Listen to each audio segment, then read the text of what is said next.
So technically today, the triggering actually has already begun. As I was... I fell foul of a significant double triggering this morning whilst walking long dog down on the seafront. The initial triggering came from... You'll know I find it very difficult. I find it very hard, actually, and it really does get to me. You know, it does, trigger my anxiety. The upside down house on Brighton seafront. Fucking hell. For those of you that don't know or are new to the show, on Brighton seafront, there's a house, but it's upside down. Yeah, it looks like a normal house. Yeah, but it's upside down on the seafront as a tourist attraction, and you can pay money to go in it, and all the furniture's on the ceiling. Fucking slack-jawed, childless millennials go in there paying £5 a pop to take selfies and Instagram pictures in there. Oh, look, it's like I'm upside down. Or am I? Or is the house upside down? Oh, who knows? Post them on Snapchat or TikTok or Weibo. And I find that personally very, very upsetting, very triggering. There's no safe space I can go to nearby, by which I mean a pub. There isn't one for easily 100 metres, and that's too far. I really think that if they want to have these sort of sinful things, these palaces of sin, they should have them at least next door to a pub, so that the easily triggered, the snowflakes like myself, they can run screaming and crying into a pub, into the open arms of the landlord, who will then pour them a delicious pint of lager top. But then the double triggering occurred because Psytrance Dad, I think it might have been Psytrance Dad's dad, was next to it, giving it all the fucking Tai Chi bollocks. He was wearing cargo trousers, full fucking length, sandals, and a dress shirt. They're on my Instagram story. Instagram.com/highranking. Go there and witness the pure fucking horror of the two next to each other. Psytrance Grandad. Corporate Psytrance Grandad, because he's clearly about to go to work for a fucking insurance company. Weaving it around. The legs all going like that. He's going, He looks like he's... Have anyone seen the OA? Yeah? He looks like he's doing that fucking dance. All of that. Yeah? No music. Just the sunlight reflecting off the ocean. Just the cosmic rays of the universe. The cosmic rays of energy going straight into his third eye. Charging up his chakras. Disgusting. People shouldn't be allowed to charge their chakras in public. I don't even know what it means. I could probably do with mine being mucked out. Take my chakras in for a once over. Cleaned inside and out, polished, deloused. Get all the fucking muck pumped in there every day by Lab Bible and the Metro. All the remnants of Hamill articles, of Jake Massey articles, of Hartley Parkinson, all burnt, scorched into my chakras like black tar. You could use that stuff. It's very spicy. Very, very spicy. Black as the devil's arsehole and twice as spicy. Ladies and gentlemen, that's the triggering that I've experienced so far today. It's been a painful experience, and I've only amplified it by sharing it with you lot. Well done for suffering through it. Maybe there'll be an update of Psytrance Grandad tomorrow. I sort of hope not, though. I mean, oh God. I appreciate I made the decision to live in Hove. No one made that decision for me. I chose to live in one of the most woolly, hippy-dippy, loopy, lefty liberal parts of the planet, really. I mean, where else is worse? San Francisco, you know, a few other spots in California. You know, I've made my bed and I'm lying in it, but not with good grace. You know, what am I going to be like when I'm 50? Am I just going to be one of those old... I mean, I'll be old before my time. I'll look about 75, I think, when I'm 50. You know, the years at the rave face have not been kind to me. Every pinger ages you an additional 5 minutes. It's like what they used to say about cigarettes, that every cigarette takes five minutes off your life. I sure hope so. But I'll be there. I'll look like Mole Man from The Simpsons. I'll have a stick and I'll just be trying to hit. It'd be like one of those Thought Begone sticks. Just hitting them all as they go past. They'll be there in their yoga pants. Just, oh God, just, I don't know. Pouring plant-based milk all over themselves while they earn a small fortune writhing around together on TikTok. I don't know. Guys, look, what day is it today? What day is it even today? Thursday. Welcome to Coffee and Memes. Steady job and a couple extra potatoes. That's all I want. You're getting on. You're pushing 30, Slugger. You know, it's time to think about getting some ambition. Oh, I always figured I'd live a little bit longer without it. Don't forget, kid, that what you're trying to do here is to be bright and chipper and entertaining and intelligent and sort of glitzy, and that's funny, and it's kind of cool, and it's interesting, and it's edgy, and all of that. It puts that facade of momentary charisma on you, and if you don't play that out, you actually fail.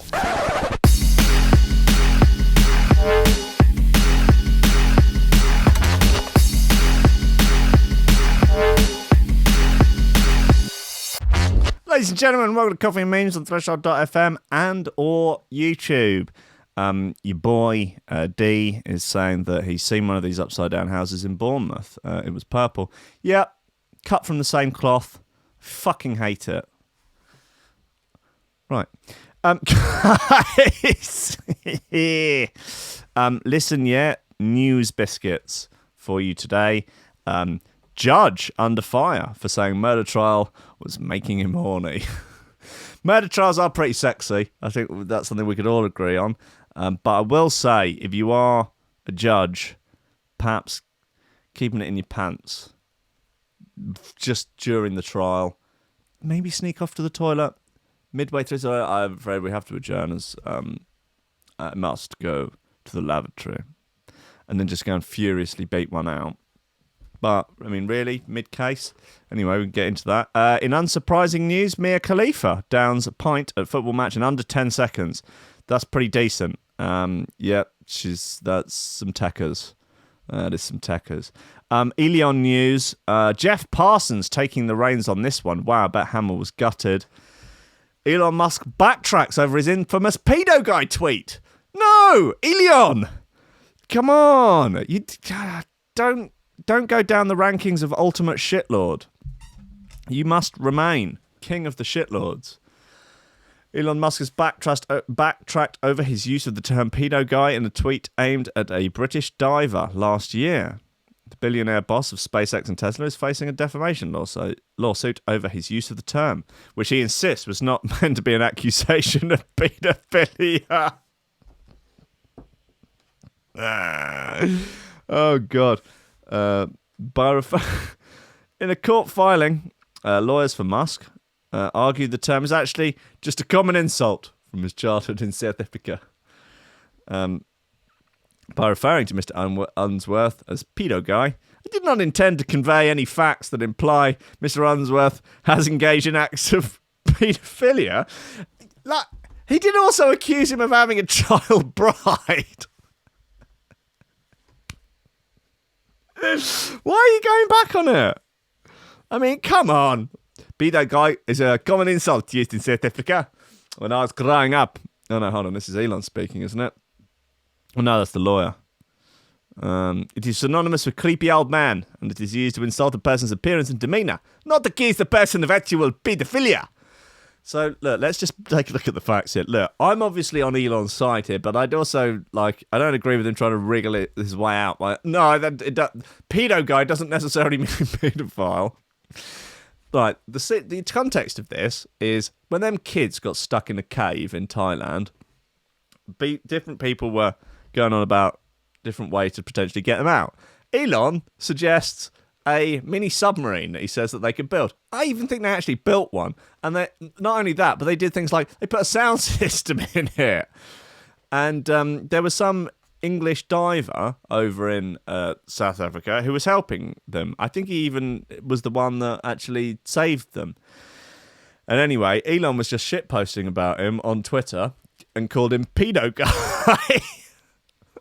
Okay, pedo guy. The original tweets are wild. And then there was some sort of a backlash, but then Elon said something like, I bet you a signed $1 he's got a child bride. He's deleted the tweets. Oh no, deleting the initial accusation.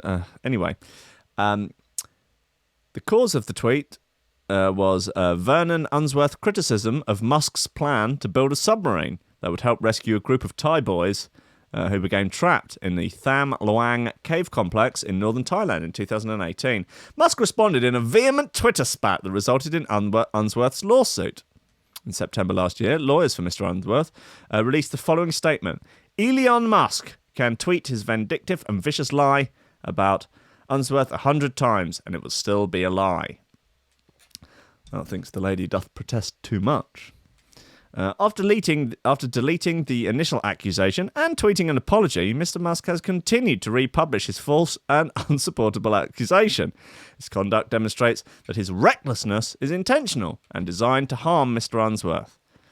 I want you to prove that it's not true. Following on from the tweets, Musk reportedly hired a private investigator to look into Unsworth's life in Thailand. Reportedly. The billionaire's lawyers said that it was the findings from this PI that spurred Musk into using the term in subsequent tweets. The investigator reported that Mr. Unsworth was a fixture at in Pattaya Beach. Oh, is it now? Yes, I've heard about Pattaya Beach in Thailand, a locale notorious for prostitution and child trafficking, and that he had a taste for young Thai girls. That he whoremongered. This is a quote. Wow, this is from Musk. Fucking hell, they've gone hard on this guy. All right, this is from Musk's lawyers. Let's just take this one from the TOP. The investigator reported that Mr. Unsworth was a fixture at Pattaya Beach, Thailand, a locale notorious for prostitution and child trafficking, that he had a taste for young Thai girls, that he whoremongered his way through the go-go bars of Thailand, that his only friends were sexpats, peers, and that he married his Thai wife when she was a teenager, after starting a relationship when she was a young girl, reads the statements from Musk's lawyers. Fucking hell. British-born Unsworth shares his home in Thailand with his 40-year-old wife and completely denies these allegations. His wife, Waranan Ratrawipuken, spoke to local media to also deny the allegations. She told the Thai news website Coconuts, the news about him being married to a 12-year-old child is laughable. Vern is a kind person. He rarely has an argument with anyone, and everybody loves Vern. We've spent our life together for 7 years. He is a good man and such a gentleman. He thinks of others before himself. Blah, blah, blah, blah, blah. Defo not a pedo. #honest. Elon Musk is still continuing to challenge the defamation lawsuit, and the trial is currently set for December the 2nd, 2019. Wow.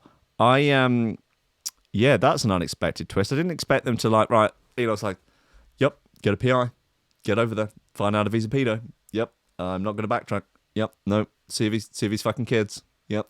Is it? Oh, Pattaya Beach. Yep. Okay. Notorious hotspot. Yep. How did you know that, Elon? No, just heard about it. Read about it online. Yep. Seen some tweets. Seen some tweets. Well, that's quite a development. Miracle dog missing part of his brain is happiest boy in the world. Oh, look at him. Yeah, he don't look like the smartest, but, you know, he looks keen. God bless him. Oh, good boy. Oh, what? Oh, adorable. He's called me. He got little glasses on. Wow, what a good boy. What's happened here? An Australian cattle dog born with parts of his brain missing, a deformed skull, and a distinctive underbite. I want him. Has been described by his owner as a miracle. Jennifer Osborne, 26, found Moose. Oh, he's called Moose. Oh. Moose, 3, in a pet store in 2016 and decided to take him home amid fears that he might be put down or abandoned. Although now an advocate for adopting, she discovered the distinctive-looking puppy had several health complications that emerged when he was 6 months old. She said, "I'm thankful I got him rather than someone who would have abandoned him or put him down. We believe Moose was born this way." We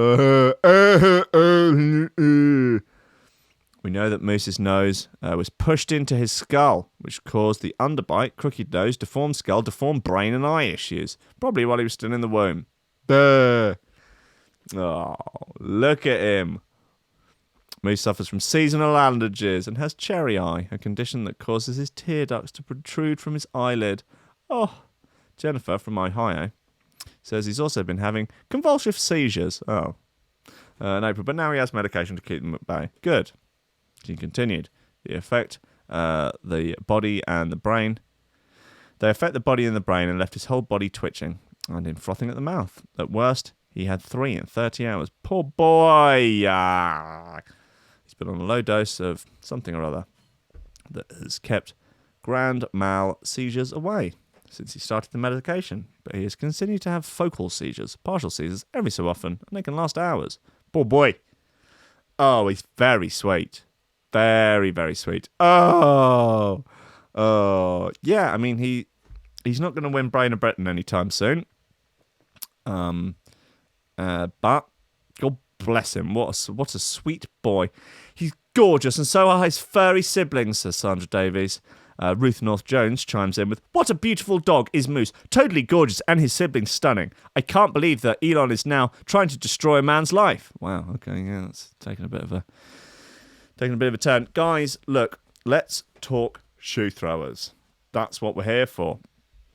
We've got a few bits to get through. This TC remix of Conrank, that's up for grabs.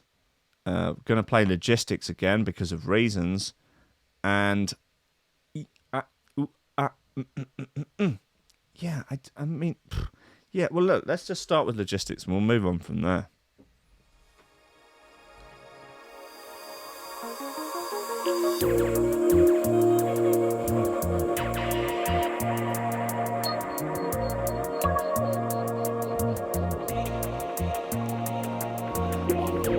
Oh, look at all the pre-record banter in the chat. What a bunch of tough guys.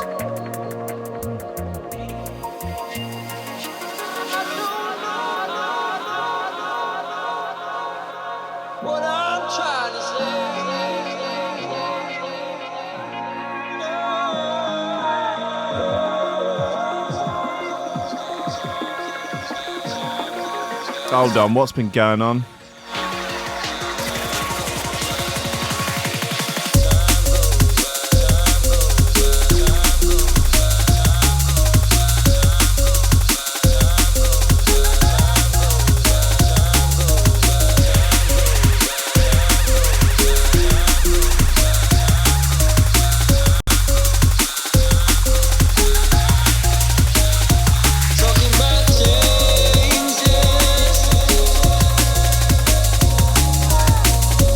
Right, L-Tex band.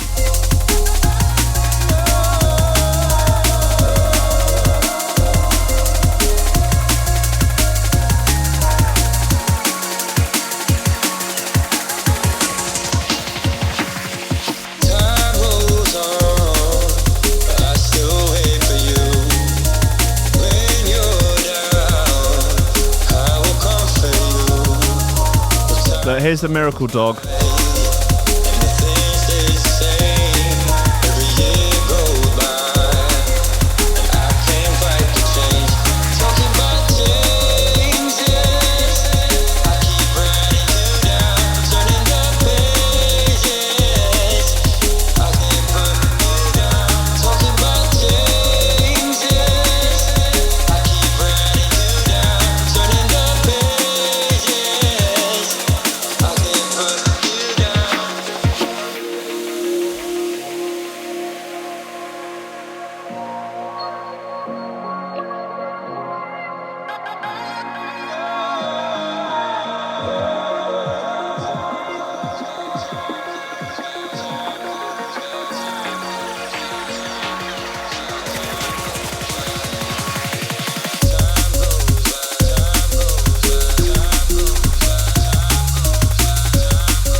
I will say that black dog on the right has a look on its face like, this fucking guy next to me, man.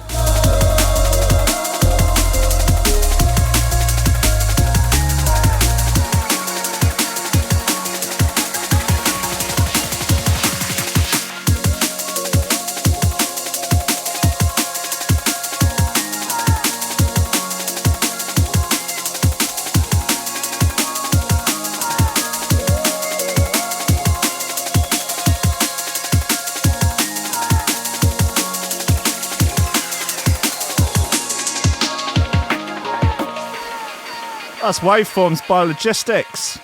He's a good boy. He's a very good boy. Not as good a boy as Miracle Dog, Moose, but a good boy all the same. Oh dear, Justin Trudeau done an oopsie. Oopsie. Justin Trudeau, brown-face picture emerges from 2001 yearbook. They're usually from much further ago than that. Well, here's Justin Trudeau, the king of social justice, the king of all things lefty and progressive. Here's him having blacked up to play a genie, play Aladdin. So this is as being referred to as brownface, but there's another one of him fully blacking up. He's very sorry though. Look how sorry he is. I'm sorry, I did an oopsie. I'm so sorry. Can we use the term people kind instead of mankind? Oh dear, Trudeau done an oopsie. Yeah. Anyway, in more exciting news, Mia Khalifa downs a pint at a football match in under 10 seconds. Right, let's have a look at this. Here she goes. This is a former porn actress, Mia Khalifa. Walford sword! Let's fucking go!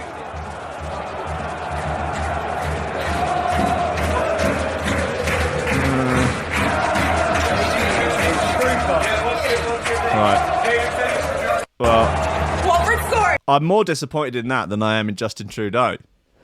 That was just that I could do it in that. Listen, I could down that pint like that. That was just very fast swallowing.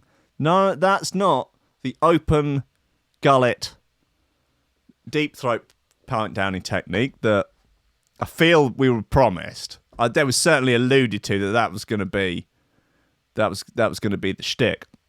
Look, you would expect that someone with the record, should we say, with the previous form of sucking dick would be able to, open it and get it all. Jesus. I could down a pint quicker than hers. I could probably suck a dick better as well. Just putting that out there, guys. Anyway, we'll move on. Probably worth covering this. I don't know whether or not anybody's especially interested or not, but it probably is worth a mention. Deadly flu outbreak could spread in 36 hours and kill 80 million people, experts warn. So I don't want to spend too much time on this, as I do have a thing about dating apps. But it could take just 36 hours for an airborne illness to travel around the world and kill 80 million people, experts have warned. Oh, okay, so there's not a particular... This is such bollocks. I mean, you could say anything with could. Like, so there's no particular outbreak now. Just like, well, if there was an outbreak, potentially could spread quite fast, 36 hours maybe, kill a lot of people. How many people? Could kill 80 million. Could. Right. Will it? Don't know. What virus is it? I don't know. You tell me. Oh. Don't know. Don't know any viruses. Just thinking it could happen. Right. Anyway, it could take just 36 hours for an airborne illness to travel around the world and kill 80 million people, experts have warned. Current efforts to prepare for a deadly outbreak are grossly inefficient. A new report by the Global Preparedness Monitoring Board. Wow, that rolls off the tongue, doesn't it? Hello, John here from the Global Preparedness Monitoring Board. How prepared are you? Not very, actually, to be honest. Oh dear, right, well, you're out. It's revealed. Instead, a future pandemic similar to the Spanish flu could spread faster than ever before due to modern advances in international travel, the document said. Entitled A World at Risk, or AWAR for short. The report states the threat of a pandemic spreading around the globe is a real one. A quick-moving pathogen has the potential to kill tens of millions of people, disrupt economies, and destabilise national security. A report said, and would we be more at risk in the event of a no-deal Brexit? Could be. Okay, that's good enough for me. A report said some governments and agencies had made efforts to prepare for deadly disease after the devastating Ebola outbreak left over 10,000 people dead between 2014 and 2016. That's a lot. That really does pale in significance compared to 80 million dead in 36 hours. They're not really comparable. However, it said those efforts were grossly insufficient, adding the world leaders had ignored many of the recommendations made in an earlier report. It said many of the recommendations reviewed were poorly implemented or not implemented at all, and serious gaps persist. For too long, we have allowed a cycle of panic and neglect when it comes to a pandemic. We ramp up efforts when there's a serious threat and quickly forget about them when the threat subsides. Well, people who make money out of preparing for stuff would say this, wouldn't they? I mean, what are they called? The Global Preparedness Monitoring Board. They're not. They're going to be doing themselves out of a job if they came out with a report that went, should be fine. We'll come back to you again in 10 years. Yeah, you looking good, guys. Yeah, they're obviously... Cause, look, I don't know what I'm talking about here. All I'm saying is it's worth looking into. You know, it's worth thinking about, follow the money. Where's the paper trail? Yeah? Where's this leading? Who's financing this? Is there any black money involved? Any dark funds? You know what I mean? Like a little dark money fund from Delta Force or... wherever it's coming from, CIA, FBI, the Mossad, who knows? Where's it coming from? What's the global preparedness industrial complex? Clearly going to be creaming pound note out of this. Just worth thinking about, isn't it? I mean, has anyone ever died? Ever? Think about it. Yeah? From anything.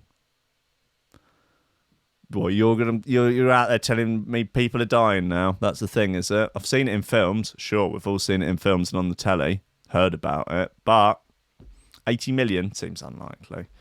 The report added that the threat of a rapidly moving, highly lethal pandemic of a respiratory pathogen is very real. Could kill between 50 million and 80 million people and wipe out nearly 5% of the world's economy, it said. All your Extinction Rebellion lot will be pretty happy about this. As I mentioned a few weeks back, I bumped into a guy I know who claims to be very high up in Extinction Rebellion, which, as I mentioned, is an odd thing to say for a supposedly decentralised organisation. But he, I don't know. I don't think he's got the balls for it. But he says he would like to get something into the water supply that would cause everybody to become infertile, like the plot of the Channel 4 programme. What's it called? Utopia. Good programme. Would recommend. Anyway, so that's a nice thing, isn't it, to work towards? So this lot would surely, wouldn't they be helping it along? Just imagine, hey, Matt here from Extinction Rebellion. This whole situation, great to meet you, Global Preparedness Monitoring Board. Where would you say is the least prepared? And what would be the sort of, what would be the most, you know, what would be the best way to get them? Sorry, what do you mean best way to get them? I mean, what's the most likely sort of flu or bug? What would get them? Oh, I guess probably some sort of influenza, maybe, you know, a swine flu or a bird flu or a sort of SARS type thing. Okay, and where would I get one of these? Sorry, I beg your pardon? Oh no, nothing. Anyway, give me all your literature. Just you got a leaflet or something. It continued, a global pandemic on that scale would be catastrophic, creating widespread havoc, instability and insecurity. The world is not prepared. Many national health systems, particularly in poorer countries, would collapse as a result, research said. Global map showing a list of possible illnesses that could spark an outbreak, including Ebola, Zika and Nipah viruses, which are all described as newly emerging. Wow, they're the new kids on the block, are they? The up-and-comers, yeah? Them little hitters. Also listed measles, yellow fever, dengue fever, the plague, and human monkeypox as re-emerging and resurging. Wow, comeback tour from the plague. Yeah, it's a thing. There's some other thing it's either in LA or San Francisco, because there are now so many rats there because of how badly the city's being run, that a load of sort of rat-based, oldie, worldy, medieval rat-based diseases are back on the rise. Bit of fun, isn't it? So put the cat amongst the pigeons, in a way. So these, what have we got here? Oh, look, so this is your sort of cheat sheet, I guess, for people looking to really significantly lower the world's population. We got on there Ebola, drug-resistant malaria, diphtheria, typhoid, lots of different influenzas with less catchy names, actually. H7N9, H10NA, certainly less catchy than the Black Death. Anthrax, bioterrorism, right? Yeah. Wow. Yeah. Acute flaccid, something or other, can't read that. Dengue fever, Zika, yellow fever, cholera. All your big hitters there, all your big names. You know, it's going to be a hell of a world tour. You know, make sure you get the T-shirt of that with the lineup on the back. West Nile virus, enterovirus D68, heartland virus. Oh, lovely stuff. Well, all your favies in there, guys. All your favies. Let's have this TC remix of Drum in Time by Conrank.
Well, good times.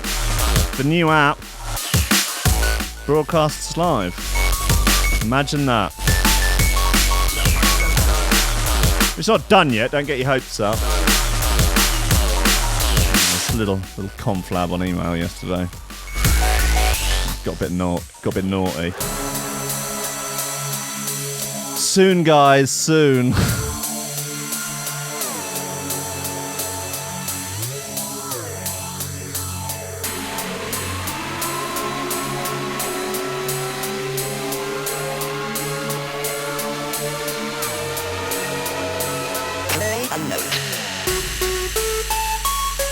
Yeah, Extinction Rebellion started the anti-vax movement. Look into it. Someone has gone round, there's been a lot of Extinction Rebellion posters for some sort of event in Brighton, and someone has gone round and written Nazis on a lot of them. It's a bit fun to see how that plays out.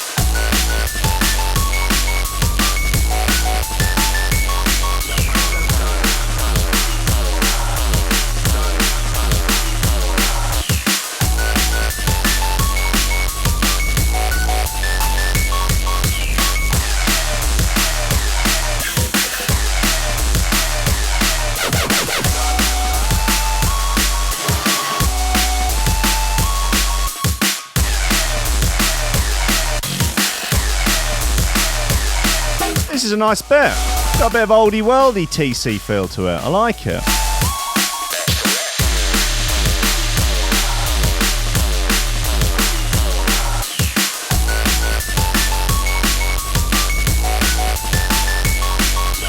More pre-record conspiracies.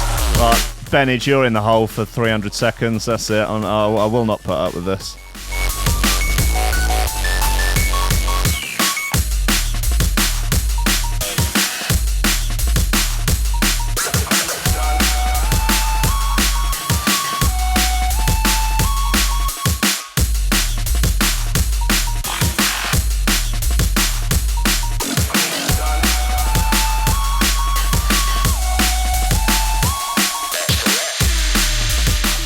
Drum in Time by Conrank. TC remixes on Circus.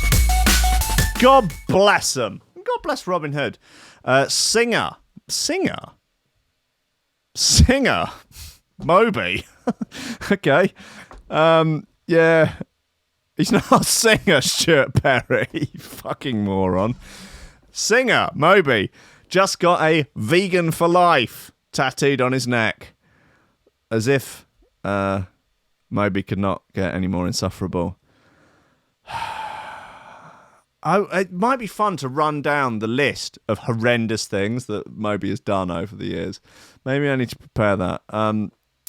Recently, spending a long time in an interview going on about how he was absolutely fucking gutted that he's not gay. Really just like beside himself. He tried, wasn't working... Just couldn't, he's really pissed off about it. Weird. There was a time he tried to convince everyone he'd shag Natalie Portman. That was odd. He spent a good bit of time on some very far left websites getting people to commit false flags, which is where you go and pretend to be sort of your enemies and commit crimes in their name, so they get the blame. That's been now known as doing a Moby.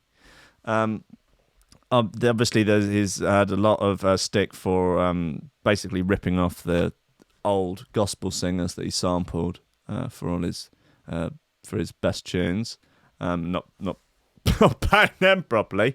Anyway, so now Moby's got vegan for life tattooed on him. Vegan activism has been going on for several years now, with millions around the world deciding to take up the meat and dairy-free lifestyle. Okay, enough of the preamble. Blah, blah, blah, blah, blah, blah. Vegan for Life has been inked into the porcelain singer. Did he? Right, okay. Neck to let the world. He didn't sing on porcelain. Right, I might be wrong here. Let Moby porcelain vocals. Oh, vocal sample. Yeah. Okay. Yeah. No. He did not sing the vocal on porcelain. I've lost it now. Co-workers discover enormous knick-knack in packet bought from vending machine. That is a big knick-knack. I will be honest. That wow. Anyway, let's just go with it. Writing on Instagram, where he debuted the new look, Moby said, "I've been a vegan for almost 32 years. Yep, it looks like it. And so getting this tattoo seemed like a pretty safe bet. Get something like racism bad on the other one. Go like really just like something that no one could disagree with, but really like, really proud. Like, like children should be healthy. Yeah. Wow. Yeah. Wow. Well done, you buddy. Wow. Great. Also, working for animal rights and animal liberation is my life's work. Nah, your life's work's being a dick, mate. And to state the obvious, it's a double entendre. Thank you. What does that mean? I don't understand any of that. We're still trying to work out what the double entendre is. Yeah, right? Look, if someone as learned and informed as Stuart Perry from Lab Bible can't even work it out, who knows? Is the EFL that lines up in the design tattoo? Double V. Anyway. Maybe, all right, maybe the double entendre is insinuating that because he's not killing animals for food, that's the life, and the vegan is for the life. Anyway, he's still a dick. Listen, I don't care that he's vegan. I don't care that anyone's vegan. Obviously, it's not for me, but like, go ahead. But I mean, my problem is with Moby. In this instance, my problem's not with the vegans. Fine. My problem is with this fucking creep. Yeah. Oh, God. Guys, look, let's move on from Moby. He's very triggering. What was that about the massive knick-knack? That's much more important. Co-workers discover enormous knick-knack in packet brought from vending machine. Yes! Asked our boy Tom Wood. It's been a while. Hey, I tell you who we haven't seen in ages. Rob Wah, the nightmare angel of the expressways. Don't tell me he's quit the metro. Don't tell me, please. Come on, let's Google him up. Rob Wah. Yeah, journalist. Rob Wah. He's on Twitter, the cockwomble of all journalists. He's quite his Twitter bio. He's got 1,913 followers. That's 1,913 more than me. Someone is an A grade prick when their Twitter bio is a quote about them from people who don't like them. Like, here's what the haters say.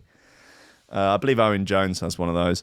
The cockwomble of all journalists. Quote from a reader. Anyway, it doesn't say. He's too busy being a smart ass to. He's writing for Event Magazine. He's writing for the Daily Mail now. Okay, guys, Rob Wah has gone to the Daily Mail by the looks of it. Oh no, The Guardian. He gets about a bit. He's a real journo slag. Although, when are these from? Oh no, these are recent. He's got a confusing. Sorry, I should have this up. My apologies, guys. What's Rob Wah here?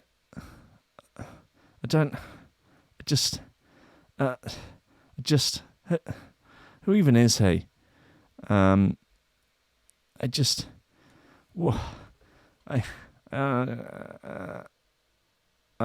Rob Wah is reviewing radios it seems, for the Daily Mail, and compiling list of the best films of the 21st century for the Guardian. Or was this in 2013? Yeah, no, this is it? What? This is shit fucking radio, man. This really is bad. Just me trying to see what a journalist I don't like is up to. It doesn't say he's written this. Maybe he's just, you know what? Fuck it. Let's all go home. Look, guys, take the rest of the day off. It's on me. Yeah, just put down your pens, put down your tools, take off your work gloves, take off your workplace codpiece, remove your company butt plug. Yeah, take off your workplace Crocs, put down your knives, put down your guns. Put down your guns, man. Put down your guns. Put down your AR-15s. You're taking the rest of the day off. Uncle Rankin says you've earned it. Listening to this fucking tripe every morning. God knows you've earned a day off every now and again. So, go into your boss's office. Go in there. Kiss him roughly on the lips. Then slap him around the face. Tell him he's a brute. Then kiss him again. Really mixed signals we're going with here. Really very mixed signals. Then slap him with the other hand. Call him a brute again. Okay? Then undo his top button and say, listen, baby boy. Uncle Rankin, the feathery king, he says, rest of the day off. He'll be like, wow. Well, if the feathery king said that, who am I? Who am I to challenge his authority? Then slap him one more time, kiss him with tongues. Fucking go down the pub, man. Go down the pub. The rest of the day's on Rankin. Yeah, and when you get into that pub, go up to the landlord, kiss him roughly on the lips, slap him, then knee him in the balls and say, pint of best, please, landlord. This one's on Rankin. Presumably, he'll know where to send the bill. If he doesn't, if he calls the police immediately and you get arrested for it, this one's on Rankin thing doesn't actually work legally. There's no sort of legal recompense from that. Is that a word? I don't know. There's no, you can't, when you have your one phone call, don't phone me. Christ. I'm not in the business of giving out my number, but don't, don't try and contact me. I have no control over British common law. So just be aware of that. But anyway, the rest of the afternoon's on me. Just get out there, do what you got to do. Paint your face different colours, maybe not black. Don't do a Trudeau. Don't do the Trudeau. Don't do the Trudeau. Just, paint yourself all different colours, naked, paint your wang, go out there and just slang. Just slang dick. Sling your gigantic misshapen hog around town for the rest of the day. Get drunk. Get drunk in a place you wouldn't expect to get drunk. Find somewhere that, for example, find a cinema that sells booze. Thereabout, there's the Duke of York in Brighton. Go there and just get fucking drunk in the cafe bit that sells booze. Don't see a film. Don't buy a ticket for anything. Just be like, is the bar open? Yeah, bar's open. Yeah, you can get a drink before the film. And just sit there and just down pints, Mia Khalifa style. Just hoof down the delicious lagery goodness. Until you're absolutely smashed. Naked as the day you were born. Painted with the blood of your enemies. Just getting it done. Anyway, so that's my suggestion for the rest of the day, people.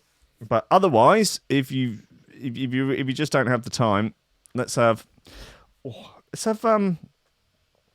right, look, let's have Cry Baby by Emperor again. Lovely bit. Potential for shoe thrower of the week. Although I will say that mean teeth bit is very good.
boy Big Ollie. He's claiming he's in Australia. Do not believe the lies that fall from his forked tongue. He's heel hooking for Jesus. He's doing his best. God bless you, baby boy.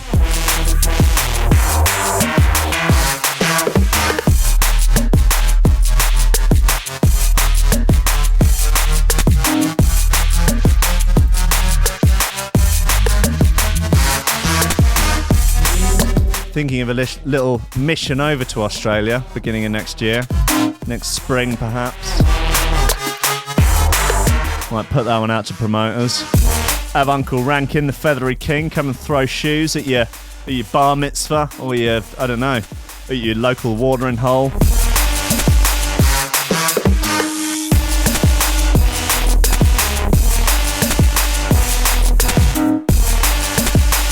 Fun to go and check and see if it really is real. That's Crybaby by Emperor. It's a lovely, tasty bit. Just posted in the comment in the chat of the YouTube video a fun article about the eco-fascist elements of Extinction Rebellion. Bit fun. Yeah, have a read on that one. There's a few problems there, should we say? Not with the idea of we should save the environment. Sure, we should, but maybe let's not poison the water supply. Yeah, well, perhaps not poison the water supply. What have we got? A Facebook? We've only got 4 minutes to show left. Christ, good bloody God! No time for Facebook moderators speak out about vetting 90% sexual private chats. Show me these private chats. Show me how sexual they are. I want to see how sexual they are. Guys, listen, yeah, I'll be back at 3 o'clock for Rankins Records. I'm going to go down the road to, Christ, what's it called? Arcade Bass, Brighton's, I think now, only drum and bass record shop. Unless I'm missing something. Proper one, like a real one. And basically buy every noisy record that I don't have, that they have. Obviously, I can't buy noisy records they don't have. And we'll just play as many noisy tunes as I can fit into the hour. I'm just thinking about it. And we can't fucking play. Well, I guess we could kill the YouTube and then just play it on the radio stream. The fucking Messiah remix. Yeah? Noisy remix of Messiah, one of the best remixes ever made. Get your video pulled. So that's the thing. Anyway, look, guys, we've come to the end of the show, and that's fine. I think you've had more than enough. You've had enough, mate. Look, take the rest of the day off. It's on Uncle Rankin. Paint yourself in the blood of your enemies, and go and get drunk in a bookshop cafe. Do it, guys. Look. Thank you to everyone that is supporting on the Patreon. You are keeping this show on the road. You're keeping this train on the tracks. Without you, I could not do it. Guys, thank you. It's Greg Cornford, Oliver Hooper, Tom Ryan, Reece Mosson, Squidgy Beats, Pauly Hutton, Ciarán R, Michael Kedzierski, Matty Tomkins, Dave Long, Joel Potter, Colm Murphy, Sam Howard, Tony J, Richard Patterson, Tom Camm, Stephen Harris, Matthieu Boulard, Jeroen Van Thunderbutt, Mike Pye, Lily Unsub, Richard Franks, Thomas Hall, Chode Ryder, John Finison. Sorry, the BDR Crew, Peter Blatchford, Lawson, Grief Cooper, Gennady Lightfield, James Parry, Hendo Bartendo, Lady Squiffington, Liam the Man of Thunderwood, Dan fucking Morris, Guy With No STD. Ames MC, Josh Williams, Rob Humphrey, Shibby T, Coco Shiva, Dan Elton, Taran Wilmore, Mr. Pope, Dark Progressive Sideline, Statually Superior Drum and Bass, Kris Breaks, The Bill, Karissa Barthelson, Odin Bates, Lee Fuller, D, January, Jeffrey Flexes, Matt Wright, Grant Sullivan, Tom Robinson, Dave Smasher, Connor Smythe, Kevin Kaiser, Chris Shaw, Cosmic Wolf, Meatloaf, Nick Brock, Sean Simpson, Robin Carter, Hugh Downer, Sarah Hunt, The Hitchmuffs, L-Tech, Will Laban, Vago, Dan Tweed, Lupe Salazar, Big Wodge, My Hill, Mighty Danny, Nick Fleming, Carl Lewis, Gordon and Liz, Carl Williams, Tom Skipper, unfortunately it's George DC, Anthony Sharp, Claudio Lashmere, Benish, Dren Roche, Timid, John Forsyth, Anderson, PSN Godlike, MC Hammer, Daddy, Your Mum, and Leonardo Yevis. Guys, I'll see you at 3 o'clock, yeah? Just, shine your shoes, tuck your shirt in, pull your socks up, pipe down, put your foot in the door, nose, ear to the ground, nose to the grindstone. Ascend the dominance hierarchy. Lobsters. Guys, see you at 3. Goodbye.